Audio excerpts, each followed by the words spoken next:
ওরে আল্লাহর বান্দী, তুমি তোমার স্বামীর সঙ্গে কিভাবে ব্যবহার করো, তুমি তোমার স্বামীর কিভাবে হক আদায় করো। তিনি মহিলা নবীর সামনে এবার জবান খুলে বলতে শুরু করলেন, নবী গো, ওগো আল্লাহর নবী, আমার স্বামীর জীবনে যতদিন ধরে আমি তেনার সঙ্গে নেই, আমি অর্ধাঙ্গিনী হয়ে জীবন কাটাচ্ছি। কোনদিন আমার স্বামীর আমি কিঞ্চিত পরিমাণ কোন খিদমতে কমি করি না। আল্লাহর নবী গো, এমনও হয়ে যায় আমার স্বামীর পিছনে আমি খিদমত করতে গিয়ে যখন আমি আজিজ হয়ে যাই, ক্লান্ত হয়ে যাই, ওই সময় হয়তো কিছু সময়ের জন্য একটু আমি পিছে পা হই, কিন্তু নবী গো, আমি আমার স্বামীর জন্য যত বড় করে, যত আমার স্বামীর খিদমত করে, আমার স্বামী ততটুকু আমার সঙ্গে সে করতে পারে না। এই পারে না শব্দটাকে নেবেন, এটাই বোঝাতে চাচ্ছে হাদিসে। আল্লাহর নবী কথাটা যখন শুনলেন, নবীজি এবার হুসাইন বিন মেহসানের ফুপিকে এবার সুন্দর করে তিনার জবানে এবার জীবনে যেন সেই মহিলার সামনে তুলে দিলেন।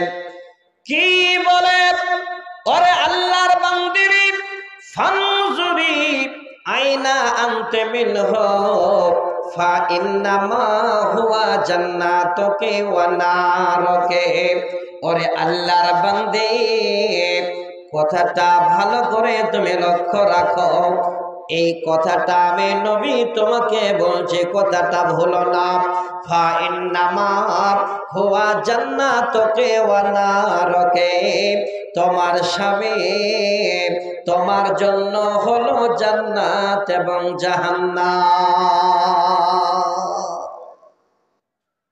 কথাটা কি বললেন নবী গো? আমার স্বামীর খিদমত করতে আমি কোনো কমতি করি না, যখন একটু খাস্তানা লেগে যায় তখন একটু চুপ থাকি, কিন্তু আমি যা করি আমার স্বামী আমাকে তা করতে পারে না। আল্লাহ রাসূল চট করে তখন বলছেন, শোনো, উপহার তোমার স্বামী তোমার জন্য, ফা ইন্নামা হুয়া জান্নাতুকে ওয়া নারুকে। হে আল্লাহর বান্দি, ভালো করে লক্ষ্য করো, তোমার স্বামী তোমার জন্য হলো জান্নাত এবং জাহান্নাম। যদি তুমি কষ্ট করে পরিপূর্ণরূপে তোমার স্বামীর হক আদায় করো, এর বিনিময় হলো আল্লাহর জান্নাত তোমার ঠিকানা। আর যদি স্বামীর সঙ্গে তোমার সঠিক ব্যবহার না হয়, স্বামীর উপরে যদি অনীহা হয়ে আসে, স্বামীর উপরে যদি তোমার অনেক রকমের কথা বেড়ে যায়, স্বামীর যদি খেদমত সঠিক ভাবে না হয়, হক আদায় না হয়, তাহলে তোমার ঠিকানা হলো আল্লাহর জাহান্নাম। অতএব তোমার স্বামী তোমার জন্য জান্নাত এবং জাহান্নাম। কিভাবে ব্যবহার করবে তুমি বা চিন্তা করো। আমার মা জননী, এই জায়গাটাতে 1 মিনিট আমি আপনাদের সামনে কথা বলছি। বর্তমানে অনেক মা, অনেক বোন আছেন, নিজের স্বামীর উপরে তারা অনেক রকমের কথা বলে, নিজের স্বামীকে অনেক মায়েরা আমার ছোট করে তোলে, নিজের স্বামীর উপরে তারা অনেক রকমের মুখ চালায় এবং নিজের আত্মগৌরবের কথাও স্বামীর সামনে তারা বলে ফেলে। কোন টাইমে? উদাহরণটা নিন, জগতের সঙ্গে মিলাবেন। কোনো একটা ছেলে বিয়ে করলো, ছেলেটা হয়েছে 8 পাস, আর আর্থিক সম্পদ সব ভালো, তো মোটামুটি চলার মতো। ছোট জায়গায় আর চোখ গেল না, বড় জায়গায় গিয়ে একটা বিয়ে পাশের মেয়েকে বিয়ে করে বসে আছে। দেখেন যেটা ঘটছে। এবার স্বামী হলো 8 পাস আর বিবি হলো বিয়ে পাস। বিবির মনেতে একটু অহংকার ঢুকবে যে তুই তো 8 পাস আর আমি বিয়ে পাস। দ্বিতীয় হলো, দেখা যাচ্ছে যে স্বামীর ঘরে অবস্থা একটু কম আর স্ত্রীর বাবার বাড়ির অঢেল অবস্থা। সেইখানেও আমার মায়েরা বোনেরা স্বামীকে ছোট করার জন্য বলে, আমার বাবার মতো কি আছে তোমার বাবার? এই তো কুড়ে ঘর, 2 বিঘা জমিন। আমার বাবার তো 50 বিঘা জমিন, 2টো ট্রাক্টর, 2টো হারভেস্টার। আজকে তারপরেও যেন তোমার কথা আমাকে শুনতে হবে। আমার মা, দেখেন, জীবনে কোনোদিন যদি আপনার স্বামী আপনি পেয়ে গেছেন, কোনোদিন যেন মুখে আপনার এই কথাটা বের না হয়। এই জন্য না হয়, পৃথিবীর বুকে আপনাদের জন্য যিনারা মডেল, আপনাদের সমস্ত নারীদের যিনারা হলেন মডেল, তিনাদের একবার জীবনগুলোকে লক্ষ্য করে আপনাদের থেকে অনেক বড় কথা বলতে পারতেন। কিভাবে? হাদিসের হাওয়ালাটা দিচ্ছি। সহিহ বুখারীর প্রথম খণ্ডে 3113 নম্বর হাদিস। এই হাদিসে একটি মহিলার নাম উল্লেখ আছে। তিনি যেমন তেমন মহিলা বা যেমন তেমন নারী নন, তিনি কে? তিনার সম্বন্ধে বলা হয়েছে। তিনার সম্বন্ধে এই বাক্য এসেছে, তিনি হলেন সাইয়্যিদাতু নিসায়ে মিন আহলিল জান্নাহ, সাইয়্যিদাতু নিসায়ে আহলিল জান্নাহ, যিনি হলেন সারা পৃথিবীর নারীদের জান্নাতের সর্দারনী। এবার একবার আমার মায়েরা ভাবুক, যিনারা এসেছেন, আমার বাবার বাড়ির 50 বিঘা জমিন, আমার বাবার বাড়ির হারভেস্টার, আমার বাবার বাড়ির সম্পদ, আমার স্বামীর সামনে আমি বলছি, ওই নারীর তুলনায় আমাদের কি দাম আছে, যিনি হলেন সারা পৃথিবীর নারীদের জান্নাতের মধ্যে সর্দারনী, যার নাম হলো হযরতে ফাতেমাতুজ জাহরা রাদিয়াল্লাহু তাআলা আনহা। দ্বিতীয় পরিচয় হলো, তিনি হলেন মানব কুলের শিরোমানব। পৃথিবীর বুকে যার পরে এই রকমের আর মানুষ আর এই রকমের আর নবী আসবেন না।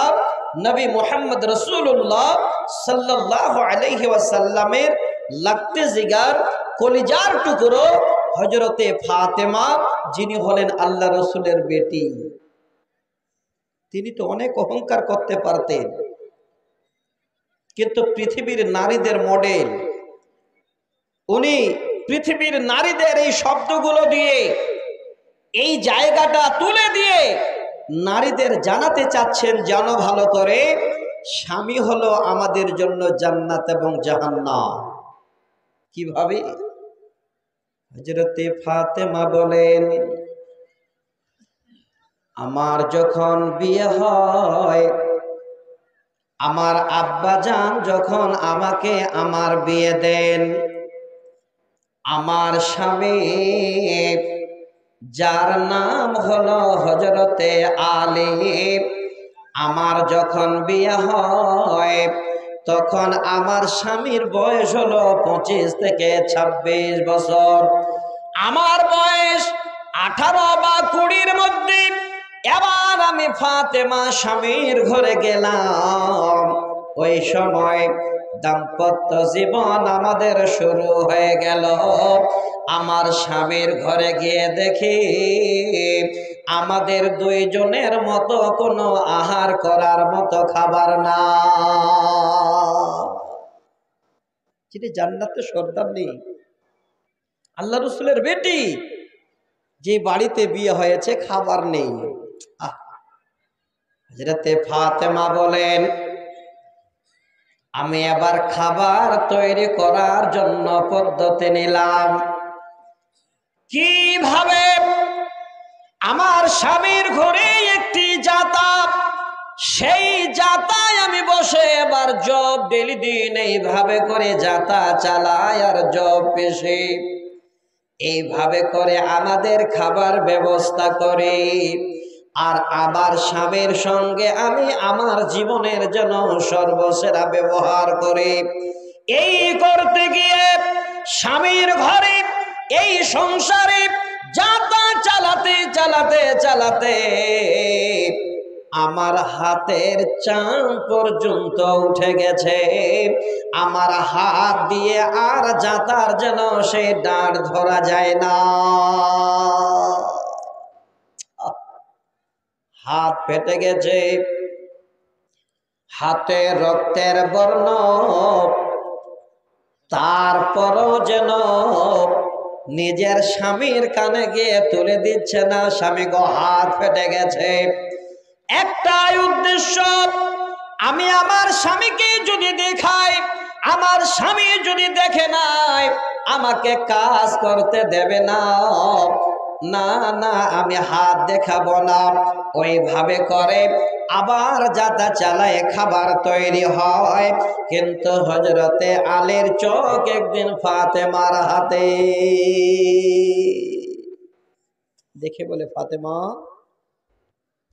হাত তো তোমার নষ্ট হয়ে গেছে, তুমি তো আমাকে বলনি। ফাতেমা শোনো, আমি আলী তোমাকে বলছি, তোমার আব্বা জানের কাছে বর্তমানে অনেকগুলো কায়দে মজুদ আছে। হে ফাতেমা, তুমি তোমার আব্বা জানের কাছে যাও, যাবার পরে একটি দাসের আবেদন করো। যদি একটি দাসে আজকে তোমাকে দেয়, তাহলে তুমি সেই দাসের মাধ্যমে কাজ করে নেবে, তুমি একটু আরামে থাকবে।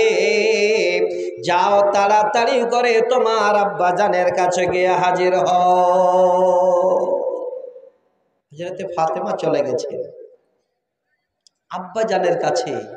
কিসের আবেদন? একটি দাসী। আমার মা, দিনে যেহেতু আপনারা আসেননি, আপনাদের জন্য বেশি নয়, আমি ছোট ছোট করে 15টি হাদিস আজকে নিয়ে এসেছি। যদি শুনে নিতে পারেন আর শোনার পরে যদি সঠিক পদ্ধতি এই হাদিসগুলো নিয়ে আপনারা জীবন যাপন করতে পারেন, আপনাদের জীবন ইনশাআল্লাহ ধন্য হয়ে যাবে।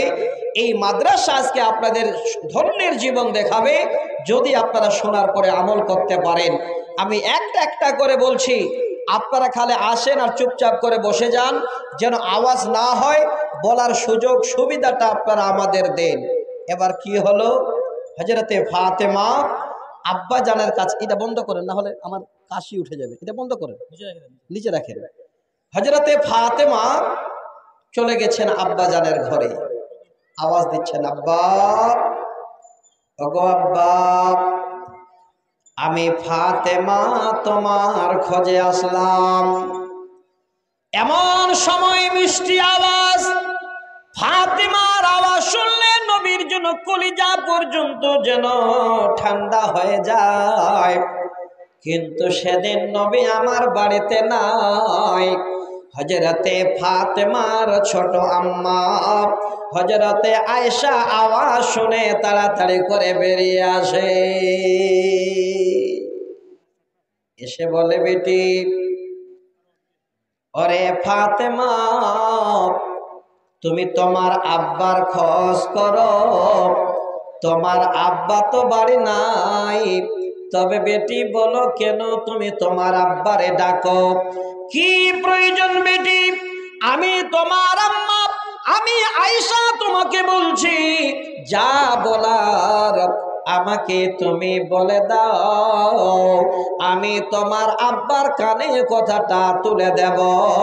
এবার কি যেন একটু কানে কানে বলে হযরতে ফাতেমা আবার নিজের ঘরে ফিরে গেলে। মা, হে বোন, চলে গেলেন কোথায়? স্বামীর ঘরে। হযরত আলী বলছেন, কি খবর? বলে, আব্বা হুজুর বাড়িতে নেই। এবার কিছুক্ষণ পরে নবীজি আমার বাড়ি ফিরছেন।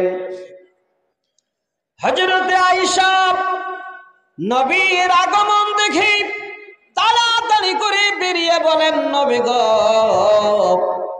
আপনার কলিজার টুকরো আপনার ফাতেমা আপনার খোঁজে এসেছিলেন গো নবী। আপনি বাড়িতে ছিলেন না, আপনাকে না পাওয়ার কারণে ফাতেমা সবে মাত্র তার বাড়ি ফিরে গেছে। হায়রে বেটি, আল্লাহ নবী কত ভালোবাসতেন, কত যে কলিজার টুকরা মনে করতেন। আর বাড়ি না ঢোকে সরাসরি এবার রাস্তা যেন ঘুরিয়ে দিলেন বেটির বাড়ির দিকে। আল্লাহর নবী এবার ফাতেমার বাড়ির দরজায় গিয়ে হাজির। আওয়াজ দিচ্ছে, ফাতেমা, আমি তোমার আব্বা এসে গেছি। মা, তুমি নাকি আমার খোঁজে গিয়েছিলে? ওই টাইমে আলী আর ফাতেমা দুইজনে ঘরে একটু কাইলুলা করছেন। আল্লাহ রসুল ঠিক সময় হাজির। ফাতেমা চটপট করে আসছেন, আব্বা চলে এসেছে।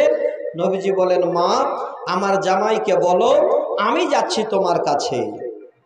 আল্লাহ রসুল নিজে গেলেন।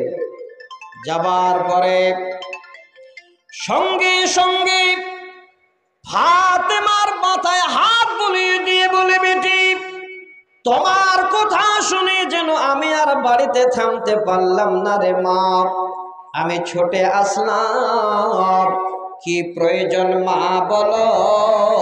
তুমি নাকি আমার খোঁজে আমাদের বাড়িতে গিয়েছিলে বেটি।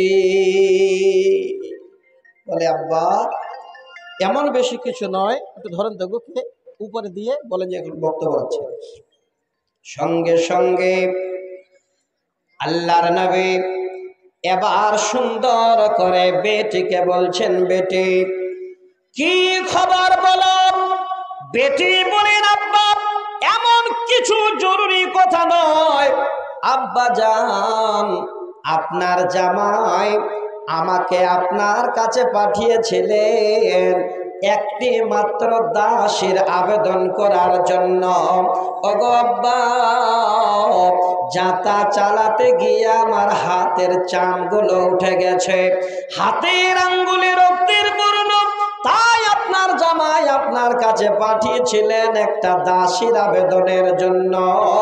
আল্লাহর নবী এবার শুনে ফাতেমাকে বলেন, বেটি রে, আমি তোমার আব্বা তোমাকে বলছি রে মা, আমি যদি তোমাকে একটা দাসীর থেকে অতি উত্তম আরো বেস্ট কিছু তোমাকে দিতে চাই, বলো তো মা, তুমি তাতে রাজি হবে কিনা, খুশি হবে কিনা?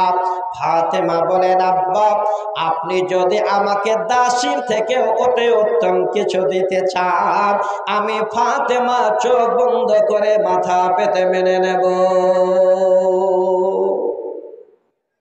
বেটিকে তখন বাবা উপহার দিচ্ছে। সহিহ বুখারীতে শব্দ তিনটা একদম লিপিবদ্ধ আছে।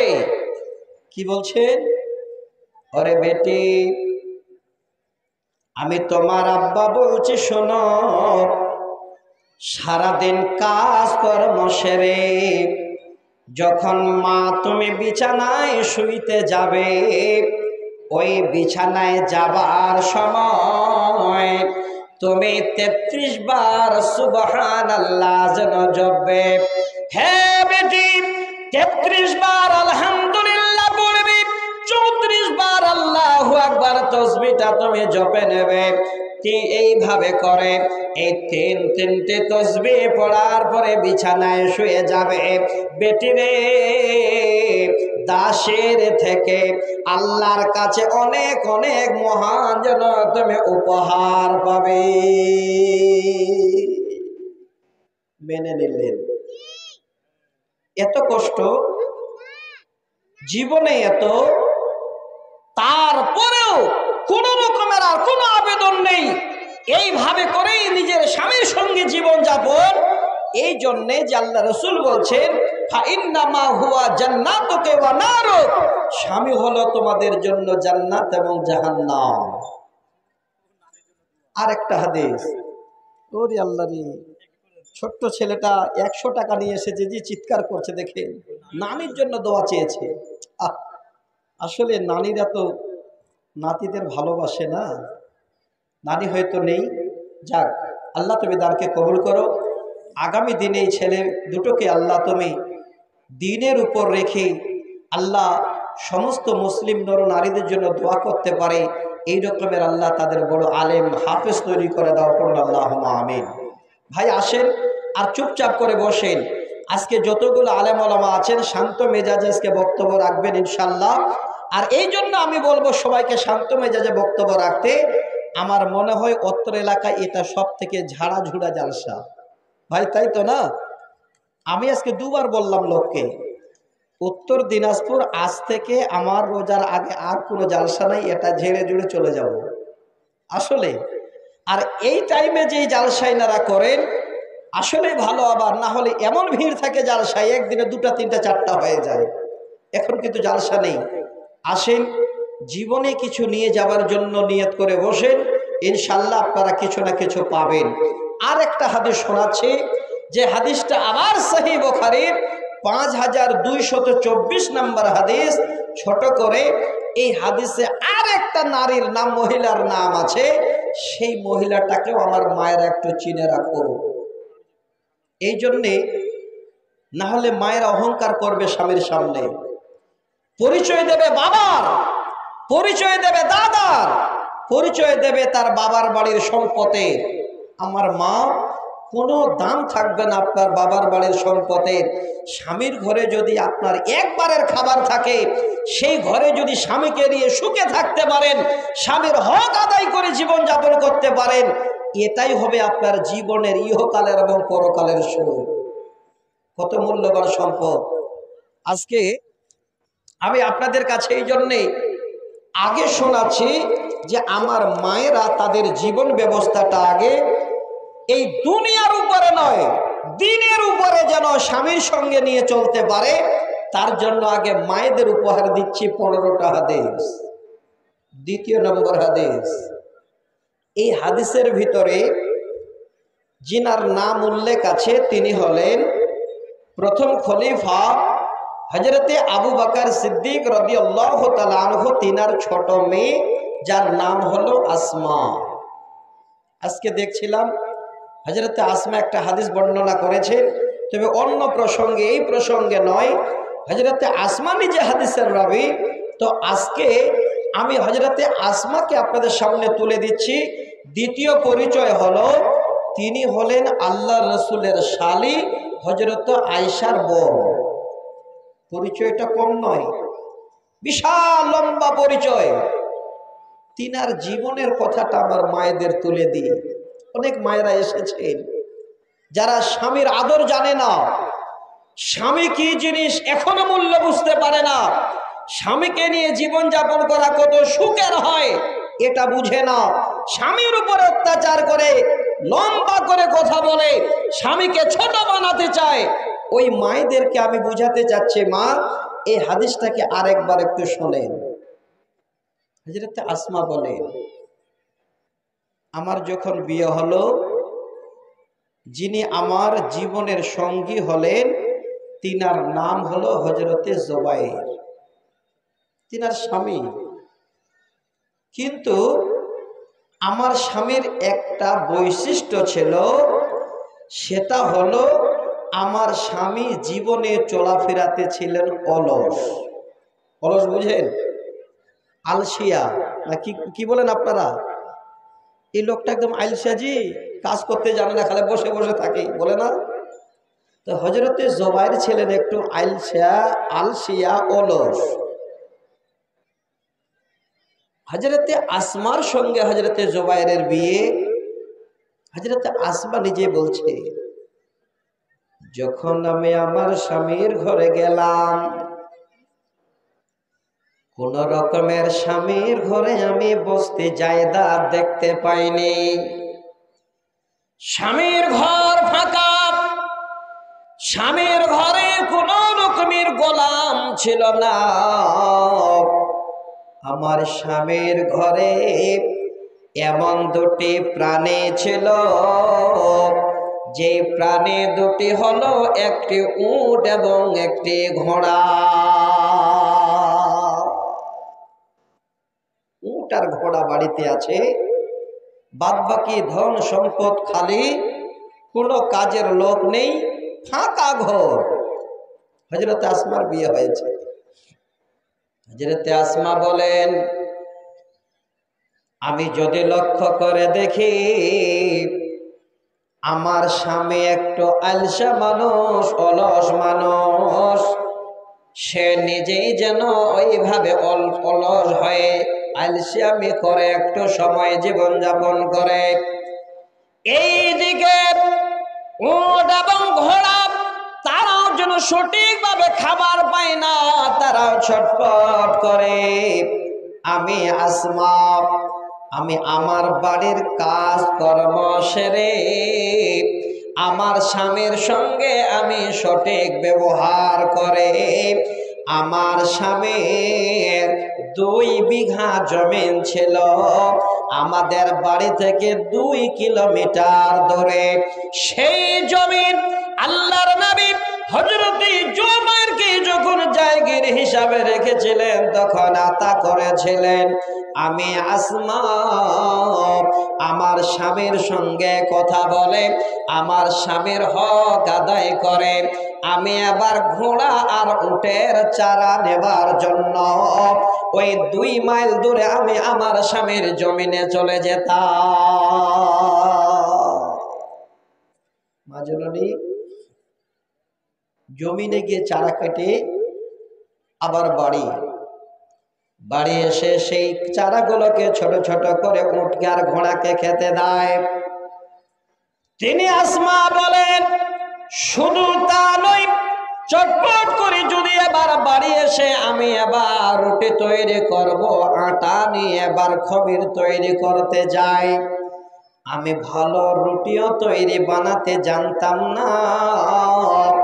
আমি যখন আটাগুলোকে খমির বানাতাম, পার্শ্বের বাড়ির মেয়েরা এসে আমাকে হেল্প করত, তারা রুটি তৈরি করে দিত।